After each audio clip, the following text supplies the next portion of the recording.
माजिद भाई, पुर्तगाल का जो रेजिडेंस कार्ड है उस पे हम लोग इटली, फ्रांस, जर्मनी, बेल्जियम, दूसरे बड़े ममालिक में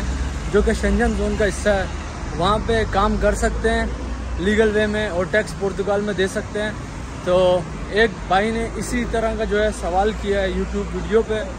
और काफ़ी ज़्यादा दोस्त इस तरह की बात पूछते हैं। तो आज मैं आप लोगों के साथ शेयर करने वाला हूँ इसकी डिटेल। अगर अभी तक आप लोगों ने माजिद भाई क्वेकर फैमिली ज्वाइन नहीं की तो ज्वाइन कर लें और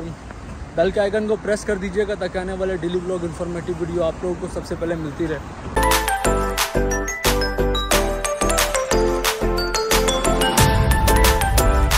जो लोग भी पुर्तगाल के यहाँ पे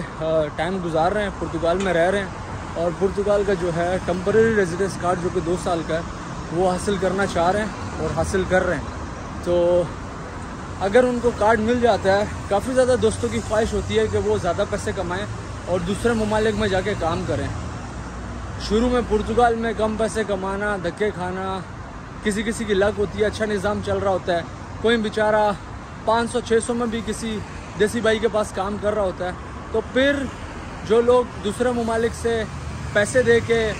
वीज़ास लेके, कर्जा लेके आए होते हैं, उनकी कोशिश यही होती है कि फिर कार्ड मिलने के बाद इस मुल्क के बनिस्बत किसी दूसरे अच्छे मुल्क में जाके काम करें और डर भी रहे होते हैं कि यार लीगल वे में काम करें, इलीगल वे में काम ना करें और यहाँ भी निज़ाम चलता रहे, क्योंकि मेन मकसद पुर्तगाल में रहने का जो है वो पासपोर्ट तक है, PR तक, परमानेंट रेजिडेंसशिप तक, ना कि टेम्परेरी रेजिडेंसशिप तक। क्योंकि टेम्परेरी रेजिडेंसशिप जो है वो आप स्पेन में भी ले सकते हो, इटालिया में भी ले सकते हो, दूसरे ममालिक में भी पेपर ले सकते हो, बट पासपोर्ट वो कंट्रीज़ नहीं देते, बहुत टाइम बाद देते हैं जब तक आपकी आधी ज़िंदगी या तकरीबन पूरी ज़िंदगी गुजर चुकी होती है। तो पुर्तगाल में पासपोर्ट के असूल के लिए लोग ज़्यादातर मेन जो मैंने जितने भी लोग देखे हैं पासपोर्ट के असूल के लिए रुके मैं। तो आप लोगों के साथ शेयर करूं, अगर भाई आप लोगों को यहाँ पे टेम्परेरी रेजिडेंस कार्ड मिल जाता है जो कि 2 साल की होती है TRC, अगर वो आपको मिल जाती है तो उसके बाद जो है आप लोग दूसरे कंट्रीज़ में काम कर सकते हैं और नहीं भी कर सकते। कर इसलिए सकते हैं, मैं काफ़ी बार आप लोगों को बता चुका हूँ, पुर्तगाल के रेजिडेंस कार्ड के बाद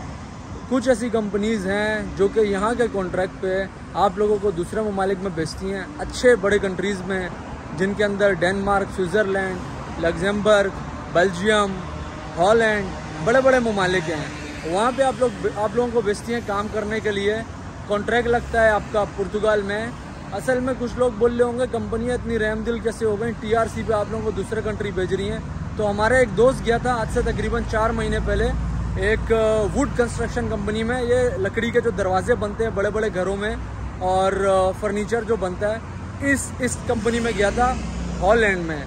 तो जब उससे बात करने पे पता चला तो कंपनियां जो होती हैं वो आपको इस तरह भेजती हैं कि जिन कंपनियों का यहाँ से हॉलैंड या बेल्जियम या बड़े ममालिक में कॉन्टैक्ट होता है ना, तो जिस कंपनी के थ्रू आप लोग जाते हैं, जिस कंपनी के पास, वो लोग इस कंपनी को पर आवर वेज ज़्यादा देते हैं। जैसे मिसाल के तौर पे 14 यूरो या 15 यूरो घंटा दे रहे हैं, तो आपको जो है तकरीबन 9 यूरो से 11 यूरो के दरमियान जो है घंटा मिलता है। तो इसलिए जो है कंपनियां जो है यहाँ से रेजिडेंस कार्ड के बाद आप लोगों को इजीली दूसरे कंट्रीज में भेज देती हैं। इतना भी इजी नहीं है,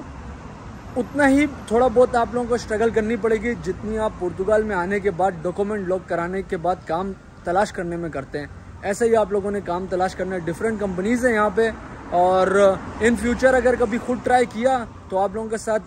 वर्ड टू वर्ड एक कंपनी के बारे में शेयर करूँगा, पर अभी जो है बताना ये चाह रहा था कि भेजती हैं, दूसरा नहीं भी भेजती। किस तरह मतलब, अगर कंपनी आपको नहीं भेजती, आप खुद जाके इलीगल वे में काम कर रहे हैं और आप फिर जो है फिर से कॉन्ट्रैक्ट परचेज करके चलाना चाह रहे हैं, तो फिर मैं आप लोगों को बताऊं ये इलीगल वे, खुदा ना खास्ता